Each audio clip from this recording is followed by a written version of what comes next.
After years of foreign navies treating U.S. sailors poorly, the newly independent United States declared its first war, against none other than Great Britain, the country it had once belonged to.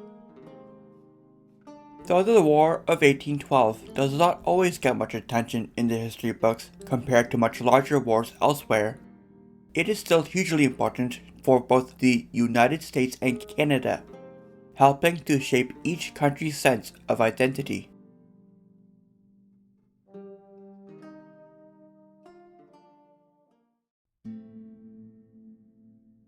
Part 1. Hawkish Inclinations.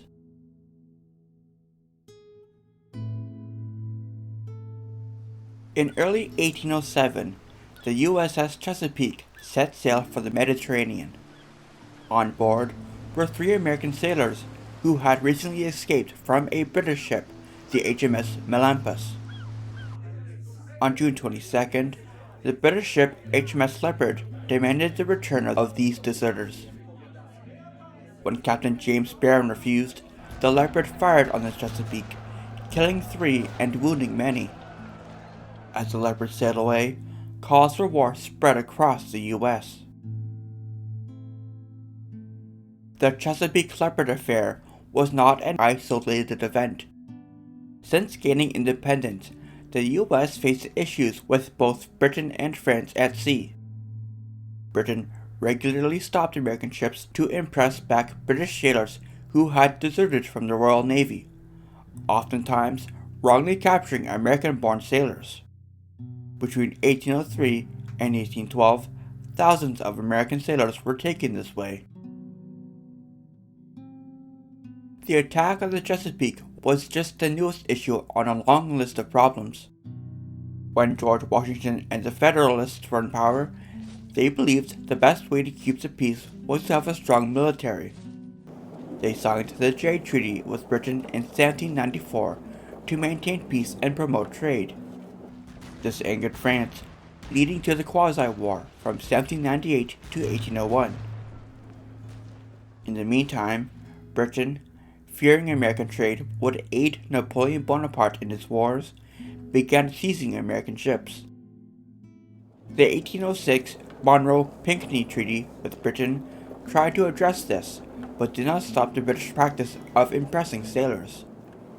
President Thomas Jefferson refused to sign, leading to more tension. After the Chesapeake attack, the U.S. passed the Embargo Act in 1807, banning all exports. However, this crippled the U.S. economy more than it hurt Britain or France. Jefferson replaced it with a Non-Intercourse Act, allowing trade with countries other than Britain and France.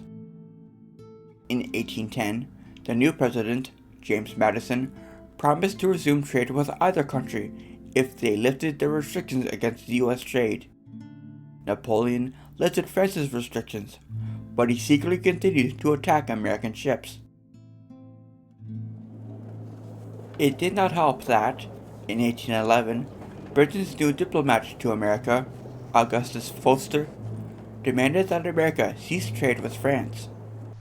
The Americans refused and proceeded to send a warship, the USS President, out to patrol the sea.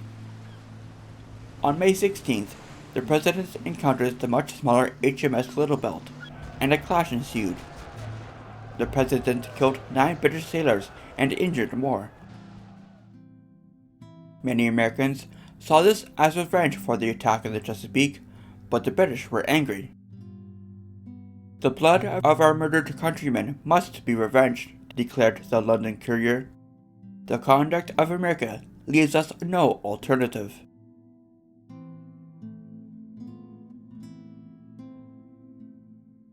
After the Chesapeake incident, many Americans, especially on the northwestern frontier, were eager to go to war with Britain.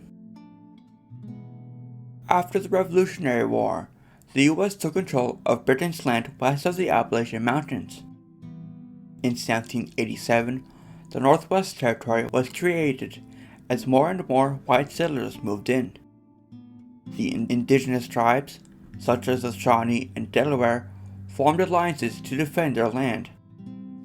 However, General Anthony Wayne defeated them in the Battle of Fallen Timbers in 1794, forcing them to sign the Treaty of Grenville. This opened much of Ohio and Indiana to white settlers. By 1803, Ohio had enough settlers to become a state, and Indiana was not far behind. Conflicts with the indigenous increased as settlers continued moving west. Many settlers in the northwestern frontier believed that Britain was supporting the native resistance movements and wanted to conquer Canada to stop this. William Henry Harrison, governor of the Indiana Territory, used dubious and questionable treaties, like the Treaty of Fort Wayne in 1809, to legally take native lands. The Shawnee, however, led by Tecumseh and his brother Tenskwatawa, the Prophet, rejected these deals. They wanted to unite all indigenous tribes into a united confederacy to stop American expansion and built Provincetown in Indiana to do so. On November 7, 1811, Harrison led almost 1,000 troops to Provincetown while Tecumseh was away.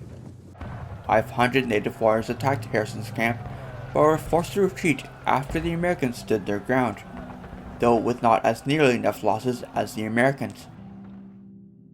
Harrison claimed victory and burned Provincetown the next day. Tecumseh vowed revenge and grew closer with the British, fueling American fears of British involvement and further pushing the U.S. towards war.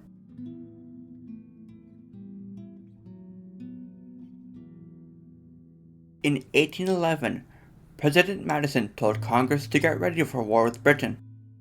He argued that Britain was attacking American ships and helping the indigenous white settlers, which threatened American independence. Congress, controlled by Madison's fellow Republicans, was split. Some wanted war, while others worried it might give more power to the federal government or harm trade. Henry Clay, a young congressman from Kentucky, was eager for war.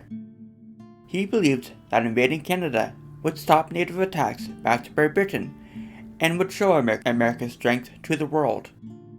He led the Warhawks, a group of young Republicans in Congress who wanted to prove themselves like their revolutionary predecessors. They saw war as a way to protect American rights and stop British interference. In early 1812, Congress agreed to expand the army from 4,000 to 33,000, but rejected building more ships. Federalists, mainly in New England, opposed the war because they thought it would hurt trade and feared Republicans were siding with Napoleon. Republicans, though, saw Britain as a bigger threat due to its powerful navy and control of Canada. Some Americans, especially those in the Northwest, also wanted to take Canada, believing it would bring more land and resources while stopping British aid to native resistance. But Republicans worried that adding Canada would upset the delicate balance between the North and South, especially since Southern Republicans thought Catholic French-speaking Canadians would not fit into the largely Protestant and Anglophone U.S. Despite these fears, the Republicans felt pressure to declare war to defend their party's honor and protect America. The House voted for war on June 5, 1812, followed by a Senate vote of 19-4 to 13 against. Madison signed the war declaration on June 18th, just as Britain announced plans to ease their trade restrictions. General William Hull had the honor of leading the first independent American army into Canada in July.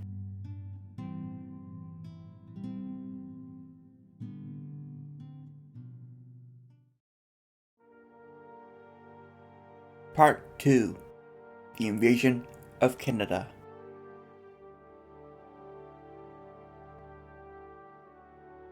Republicans thought invading Canada would be quick.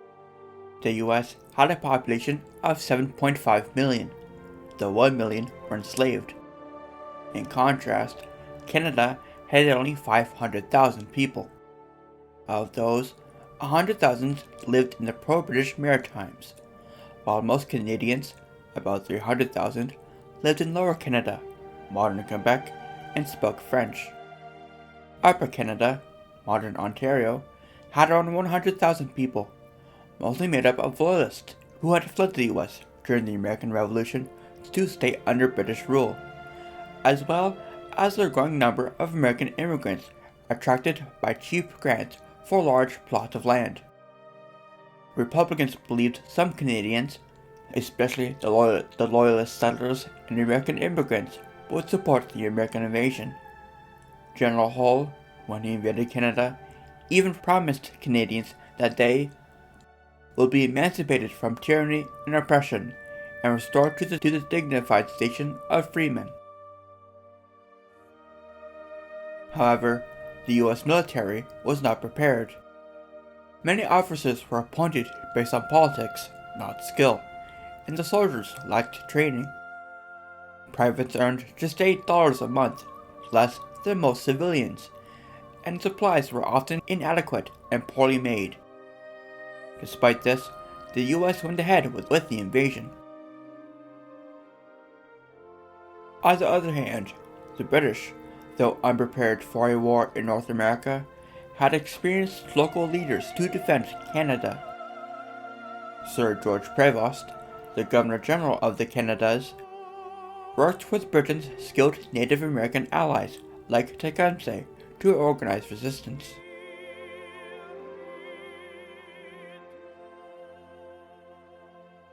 The US planned to attack Canada in 3 places: Montreal, Niagara, and Detroit. But poor planning made them focus only on Niagara and Detroit. General Hull crossed into Canada from Detroit in July with 1,600 troops, expecting a quick victory. However, British and Indigenous forces, led by General Isaac Brock and Tecumseh, organized a strong defense on the Detroit River. Hull became frozen by worries about his weak supply lines and the growing strength of the British and their native allies at nearby Fort Malden. Without consulting his officers, he surrendered Fort Detroit and some 2,000 men on August 16th. This loss was a major blow, and Hull was later court-martialed for cowardice. Meanwhile, the British captured American forts like Fort Mackinac and Fort Dearborn, further weakening US forces. Fort Mackinac surrendered in July after a single cannon shot convinced the few dozen Americans to surrender. The capture of Fort Dearborn, at modern-day Chicago, was much bloodier. On August 15th, Potawatomi warriors killed many fleeing civilian refugees and burned down the fort.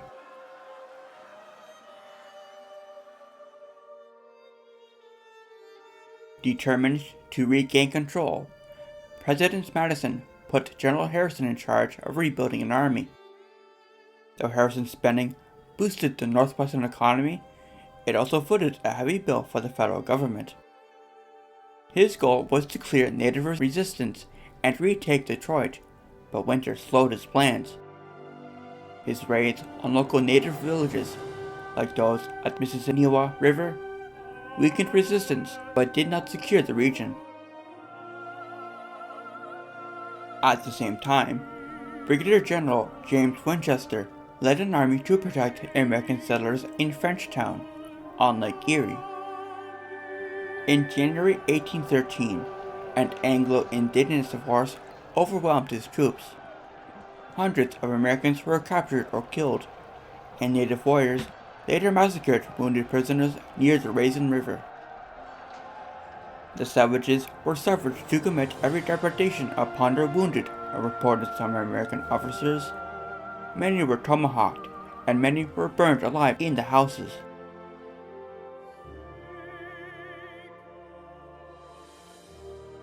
In the east, the US attempted an invasion across the Niagara River.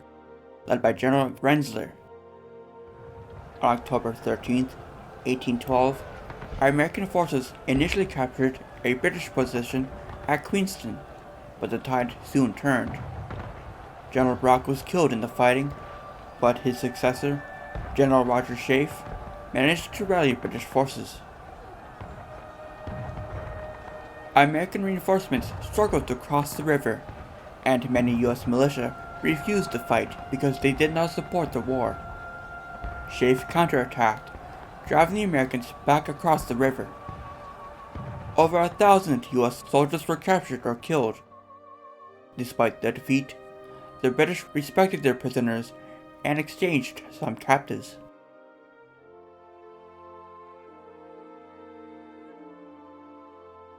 At sea, U.S. officials debated how to use the small navy. Some wanted to keep their ships in port for defense, while others argued for patrolling nearby waters. Commodore John Rogers suggested using squadrons, where groups of ships would sail together. This strategy was adopted, and Rogers led his squadron in search of British convoys. Though he did not intercept his target, the HMS Belvidera, in July, his chase disrupted British naval plans. "We have been so completely occupied looking for Commodore Rogers' squadron," a British officer complained, "that we have taken very few prizes." Some American commanders, like Commodore Isaac Hull, chose to sail alone. Hull commanded the USS Constitution, America's best warship. On August 19, 1812, the Constitution fought the British frigate Guerriere. The Constitution's cannons heavily damaged the Guerriere, forcing it to surrender. The ship was too damaged to salvage. Hull had to destroy it at sea. This victory boosted American morale, and the Constitution earned the nickname Old Ironsides, for, during the battle, some of the Guerriere's shots seemed to bounce off the Constitution's hull. The U.S. Navy won several more key battles. The Constitution defeated another British ship, the Java, off the coast of Brazil in December. 2 months earlier, the USS United States captured the HMS Macedonian near the Canary Islands. Smaller American ships, like the Wasp and Hornet, also had success at sea. These victories were a bright spot for Americans, whose land campaigns in Canada had been disappointing. As a Republican congressman said, "The bully has been disgraced by an infant."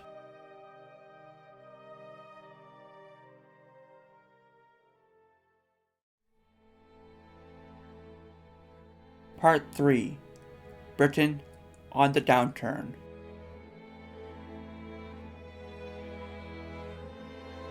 In 1812, James Madison won a second term in office and chose William Jones as Navy Secretary. Jones, a skilled sailor, supported Commodore Isaac Chauncey's efforts on the Great Lakes. Chauncey believed controlling the lakes was crucial to winning the war. To help, Jones ordered General Henry Dearborn to move troops to Buffalo and Sackett's Harbor. Their plan focused on capturing British forts near Niagara, such as Fort George and Fort Erie, along with Kingston, which controlled access to the St. Lawrence River Valley. However, Dearborn and Chauncey worried that Kingston might be too hard to capture. They decided to attack York, now Toronto, the capital of Upper Canada. On April 27, 1813, 1,700 American troops, led by General Zebulon Pike, sailed from Sackett's Harbor and landed near York. After a brief skirmish, the British troops retreated and set off a massive explosion in a gunpowder store. The deafening blast killed many, including Pike, and injured over 200 soldiers. An army doctor described the soldiers as mashed and mangled in every part, with a leg, an arm, a head, or a body ground to pieces. The Americans looted York and even burned its parliament buildings. Although they claimed victory, Secretary of War John Armstrong felt disappointed. The raid caused heavy American losses and offered few real strategic gains.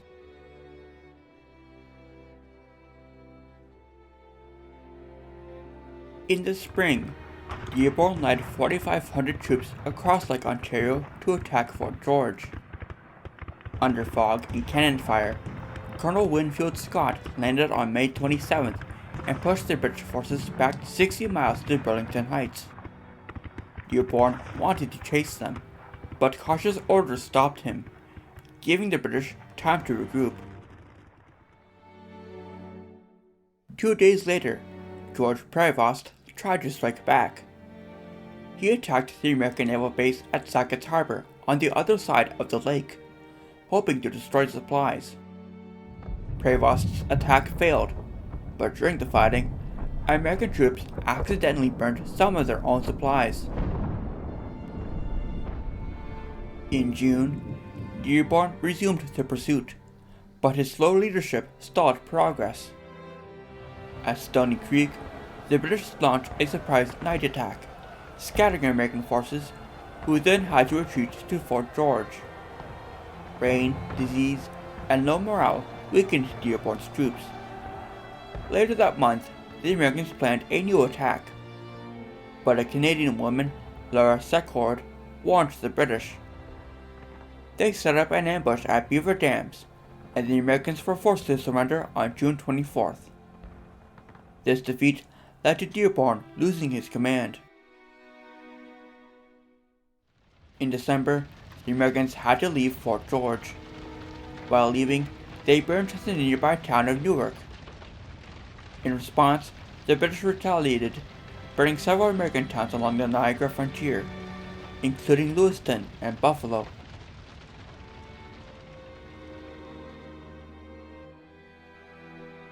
While the United States worked to control the Great Lakes, William Harrison built Fort Meigs in northeastern Ohio as a strong defense post. In April, British General Henry Proctor, with 1,200 indigenous allies led by Tecumseh, attacked Fort Meigs. Proctor's artillery failed to break through the fort's earthworks. In May, an American relief force under General Green Clay arrived from Kentucky but was ambushed, suffering severe losses. Proctor eventually ended the siege. In August, Proctor tried to take nearby Fort Stephenson. Major George Croghan, a young American officer, defied Harrison's orders to abandon the fort. Despite Proctor's attack, Croghan's cannons held strong, forcing Proctor to retreat a second time. At the same time, the U.S. needed control of Lake Erie to weaken British influence. A young Commodore Oliver Perry built a fleet despite limited resources and faced British Captain Robert Barclay in September. Perry's small ship was damaged, but he boarded another vessel, the USS Niagara, to continue the fight. Perry's victory secured Lake Erie for the Americans, allowing for more successes in the future. "We have met the enemy, and they are ours," reported the Commodore.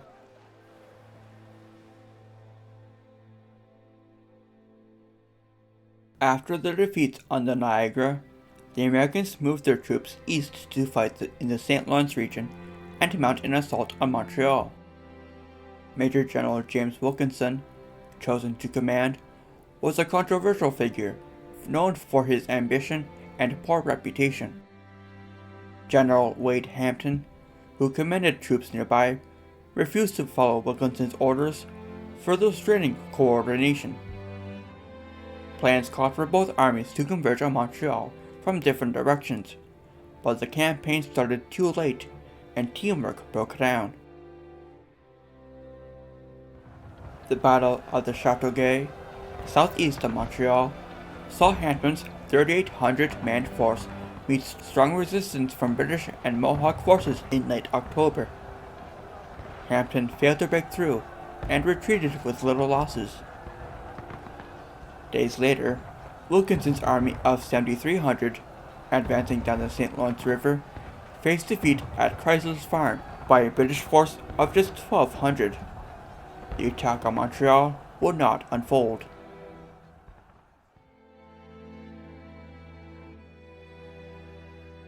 After the loss on Lake Erie, Procter began retreating into Upper Canada and up the Thames River, against Tecumseh's advice. Tecumseh criticized Procter for leaving native lands unprotected, but Procter promised to defend the area at some point. Procter's slow retreat allowed Harrison to catch up. Harrison's 3,000-strong army captured British supplies, forcing Procter to stop near Moraviantown. Harrison then attacked on October 5th. Colonel Richard Johnson led a cavalry charge that broke British lines, killing Tecumseh and caused many native fighters to flee. Procter escaped, but abandoned much of his army. Tecumseh's death weakened British control in the northwest and dismantled Tecumseh's Indigenous alliance. In 1814, Harrison signed the Treaty of Grenville with many of Tecumseh's former native allies, seeing them siding with the U.S. against the British, although some warriors continued resisting American expansion.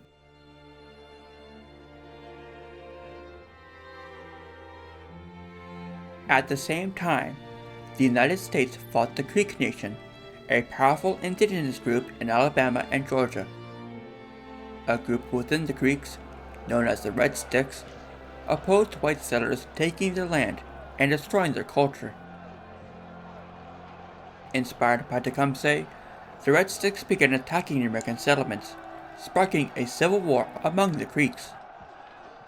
Some Creek leaders wanted peace with the U.S., but the Red Sticks received support from Spanish officials in Florida and the British, which made the fighting worse. In July, the Red Sticks defeated American forces at Birch Corn, Alabama. In August, they attacked Fort Mims, killing hundreds of settlers and soldiers. This massacre angered people throughout the South. In response, General Andrew Jackson, known as Old Hickory, led a large American army against the Red Sticks, which included Cherokee and Creek allies who supported Jackson's forces, and also included men who would become important later in U.S. history, like Sam Houston. In March 1814, Jackson and his allies defeated the Red Sticks at the Battle of Horseshoe Bend, killing nearly 800 Creek warriors. The Red Sticks then surrendered, ending the Creek War. Jackson forced the Creek to sign the Treaty of Fort Jackson, which took over half their land in Alabama and Georgia.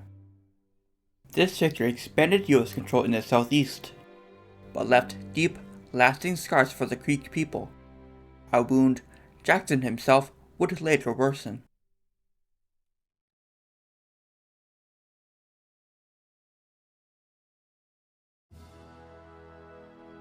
Part 4. To burn another capital.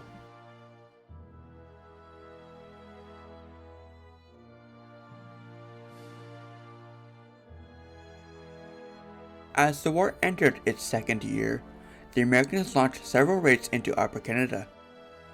In March, Captain Andrew Holmes and his troops took over British forts and won the Battle of Longwoods. American forces also raided towns along Lake Erie, like Port Talbot and Dover, burning buildings and supplies. Later, in October, Brigadier General Duncan MacArthur led a large raid deeper into Upper Canada, where they destroyed mills and food supplies. This created a serious food shortage for British forces in the area. On the Niagara front, Winfield Scott was busy training his troops. In July, he led them to victory at the Battle of Chippewa, marking the first time American troops defeated British regulars in an open battle. Despite this victory, the US Navy could not give enough support for a follow-up attack. Later that month, British General Gordon Drummond arrived at Fort George, aiming to push the Americans out of Niagara. On July 25th, he launched a fierce attack at Lundy's Lane, resulting in brutal hand-to-hand fighting.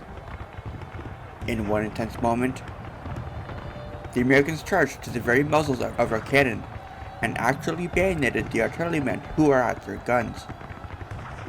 The battle ended in a bloody draw with 1,700 deaths, with leaders on both sides injured in the fighting. The Americans then pulled back to Fort Erie.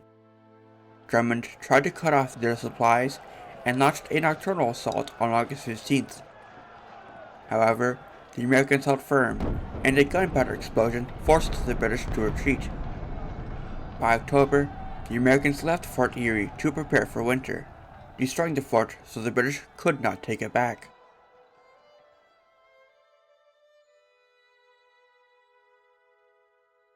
The British could not invade New York from Niagara, so they tried a different route from the north, where their supplies were closer. In August, George Prevost led an army of 10,000 troops into New York, aiming to capture Lake Champlain. Prevost could field such a large army because, after Napoleon's surrender in April, Britain could send more troops to fight in America. When Prevost marched on Plattsburgh in early September, American General Alexander Macomb, with only a third of Prevost's forces, held his ground firmly. At the same time, on Lake Champlain, the American fleet under Thomas MacDonell defeated the British Navy, forcing them to surrender. This defeat made Prevost retreat back into Canada. His troops and many in Britain were disappointed, with some even believing he was a spy or traitor because of his hesitation, and focused on minor issues like proper uniforms during battle. The British recalled Prevost, who asked for a court-martial to defend himself, but he died before trial in 1816. Meanwhile, MacDonell became a celebrated hero. The war in Canada remained a stalemate. The next major battle would have to take place far from the Great Lakes.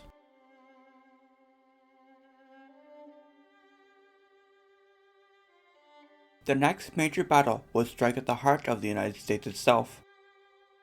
In early 1813, the British began raiding Chesapeake Bay. Major General Robert Ross and Admiral Alexander Cochrane set up a base on Tangier Island. From there, they planned to target the American capital, Washington, D.C., and nearby Baltimore, both poorly defended at the time. Secretary of War John Armstrong thought the British would not attack the capital, so he left it unprotected. Brigadier General William Winder was responsible for defending Washington, but he had only 500 soldiers and struggled to gather more. On August 20th, 1814, 4,500 British troops, veterans of the Peninsular War, landed just 30 miles away from Washington. The British reached Bladensburg, crossed the Potomac River with ease, and quickly defeated the American militia. On the night of August 24th, they entered a deserted Washington, D.C., where they proceeded to burn or loot buildings such as the White House and Capitol Building. After a stormy night and an accidental gunpowder explosion that killed some troops, the British left the city the next day and raided nearby Alexandria, capturing a treasure trove of supplies before going back to their boats. President Madison and his cabinet, who had fled to Virginia, returned soon after. Secretary of War Armstrong was blamed for the attack and was replaced by James Monroe. The British then turned to Baltimore. On September 12th, they met the American militia at North Point, where General Ross was killed. Meanwhile, Cochrane's fleet bombarded Fort McHenry for 25 hours, firing over 1,500 rounds at the fort. Despite the attack, the American garrison held strong. Inspired by the sight, Francis Scott Key wrote the Star-Spangled Banner, which later became the U.S. national anthem in 1931. Baltimore's strong defense marked the end of the Chesapeake Campaign, and was one of the final major actions of the war.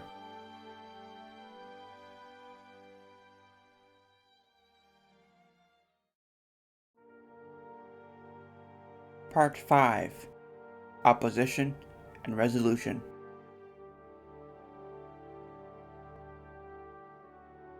As the war went on, many Americans faced challenges, and people became divided. In New England, citizens grew frustrated, questioning the war and feeling it did not serve their interests. British blockades hurt New England's economy, leaving exports like cotton, tobacco, and wheat to rot on docks and shutting down shipbuilding. Only the western states saw any economic boost during the war, as federal spending there created new jobs. To express their frustration, New England's Federalist leaders met in Hartford, Connecticut. At the Hartford Convention, they proposed 7 changes to the Constitution to limit federal power, restrict embargoes, and prevent forced military drafts. They also wanted fairer representation for themselves by excluding enslaved people from population counts for the House of Representatives. A few people suggested secession from the Union, though this idea was not widely supported. Still, because the Hartford Convention was held behind closed doors, rumors spread that secession was the real goal. These rumors forever damaged the Federalist Party's reputation, making many Americans distrust them, and leading to their swift decline after the war.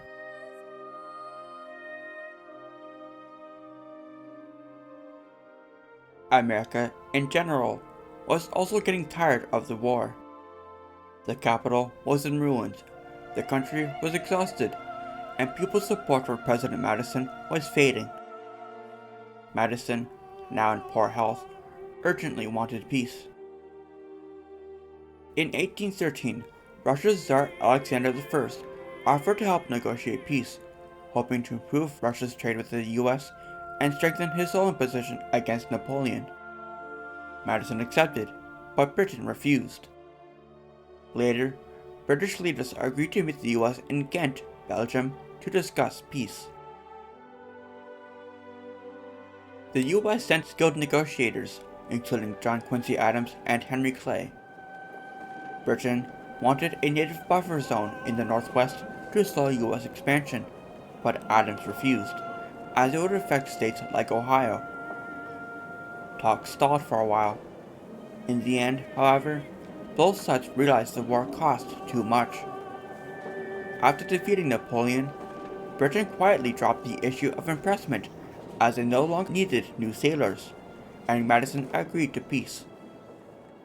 On Christmas Eve, 1814, they signed the Treaty of Ghent, restoring things to a status quo antebellum, the situation as it existed before the war. Neither side would gain land, and both gave back any land they captured.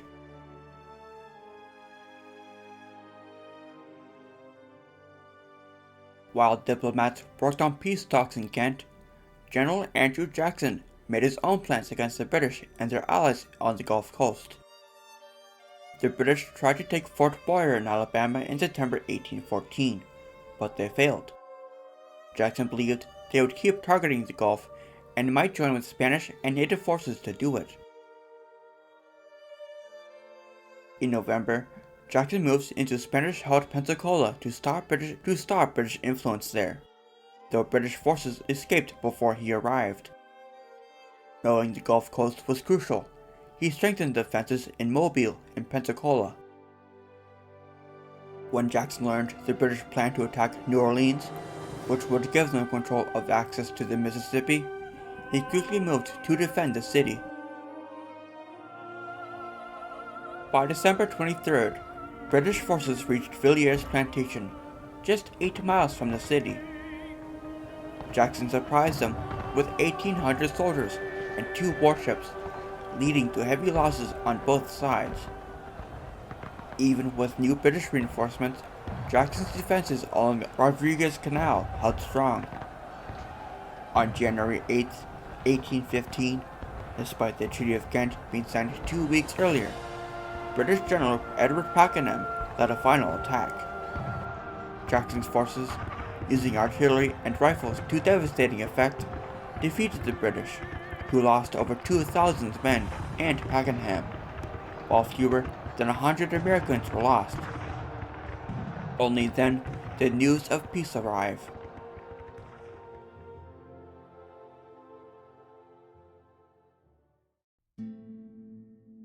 The British ratified the Treaty of Ghent on December 28th, hoping the US would approve it quickly too. When the HMS Favorite reached New York on February 11th, bringing the treaty, Americans celebrated, believing peace was close. Just days later, on February 16th, the US Senate agreed to the treaty without debate. President Madison and British officials finalized it the next day. The war was over, and both countries could look ahead. The War of 1812 is often seen as an episode of pointless bloodshed, but it had lasting effects for the United States and Canada. Americans saw it as a second war of independence. The timing of Jackson's victory, announced before the arrival of the peace treaty, made many Americans think that the battle forced the British into peace. The Battle of New Orleans became a source of national pride. This helped Jackson later become president in 1829, and also lifted leaders like William Harrison to the presidency in 1841. After the war, the US focused on building a stronger military. The government spent millions on new ships and coastal defenses. The war also bred a new generation of American military leadership, with leaders like Alexander Macomb and Winfield Scott. Economically, the British blockades had cut off foreign goods, so the US began to develop its own industries, especially in textiles and manufacturing. This laid the groundwork for America's own prosperous industrial revolution. However, the war had hurt fishing and trade industries and left the US in debt. In Canada, the war helped forge a new Canadian identity. Though Canada was a British colony and not a direct party to the war, defending against American attacks gave a diverse land of English and French Canadians, Loyalists and American immigrants, and thousands of newly freed black immigrants who fled the US during the war, a strong sense of loyalty to the British Crown and to each other. Canadians found pride in leaders like Isaac Brock and victories like Queenston Heights. Fearing a future American war, Canada also built the Rideau Canal to secure the vital St. Lawrence supply line away from the US. From an outside perspective, the War of 1812 had no clear victor, but it had one definite loser: the Indigenous. For Indigenous leaders like Tecumseh, the war was a last-ditch effort to stop US expansion into their lands. While Britain had once supported Indigenous land rights, it abandoned its allies in the Treaty of Ghent to get a quicker peace, and left no future guarantee for Indigenous rights or sovereignty. This left countless Indigenous nations weakened and vulnerable to US westward expansion, leading to a rapid loss of land, culture, and population in the coming decades, a legacy that still impacts Indigenous communities to this day.